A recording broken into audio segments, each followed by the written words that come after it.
Zion classics TV news time. നമസ്കാരം, Zion classics ടിവിയിലേക്ക് സ്വാഗതം. ജാർഖണ്ഡിൽ നടന്ന വാഹനാപകടത്തിൽ സഹോദരങ്ങളായ വൈദികനും കന്യാസ്ത്രീയും മരിച്ചു. ഗുംല. ജാർഖണ്ഡിലെ ഗുംല ജില്ലയിലെ സദർ പോലീസ് സ്റ്റേഷൻ പരിധിയിലുണ്ടായ വാഹനാപകടത്തിൽ സഹോദരങ്ങളായ വൈദികനും കന്യാസ്ത്രീയും ഉൾപ്പെടെ 3 പേർ മരിച്ചു. ഫാദർ തിയോഡോർ കുജൂർ 58 വയസ്സ്, സിസ്റ്റർ നിർമ്മല കുജൂർ 45 വയസ്സ് എന്നിവരാണ് കൊല്ലപ്പെട്ടത്. ഇന്നലെ ഖോര ഗ്രാമത്തിന് സമീപം ഇവർ സഞ്ചരിച്ച കാറും ബസ്സും നേർക്കുനേർ കൂട്ടിയിടിക്കുകയായിരുന്നു. അപകടത്തിൽ ഇവരുടെ ബന്ധുവായ പെൺകുട്ടിക്ക് പരിക്കേറ്റു.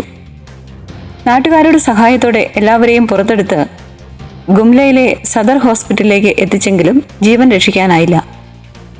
റാഞ്ചിയിൽ നിന്ന് തങ്ങളുടെ രൂപതയിലേക്ക് കാറിൽ മടങ്ങുകയായിരുന്നു ഇവർ. ഗുംല ടൗണിൽ നിന്ന് 8 കിലോമീറ്റർ അകലെ ഖോര ഗ്രാമത്തിന് സമീപം അതിവേഗത്തിൽ വന്ന പാസഞ്ചർ ബസ്സുമായി കൂട്ടിയിടിക്കുകയായിരുന്നു.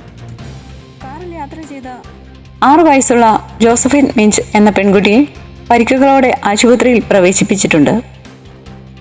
മൃതദേഹങ്ങൾ സദർ ആശുപത്രിയിലെ മോർച്ചറിയിൽ സൂക്ഷിച്ചിരിക്കുകയാണ്. ഇതിനിടെ ബസ് പോലീസ് കസ്റ്റഡിയിലെടുത്തുവെങ്കിലും ഡ്രൈവർ ഓടി രക്ഷപ്പെട്ടു. കൂടുതൽ ക്രിസ്തീയ വാർത്തകൾക്കായി ഈ ചാനൽ മറക്കാതെ സബ്സ്ക്രൈബ് ചെയ്യുക.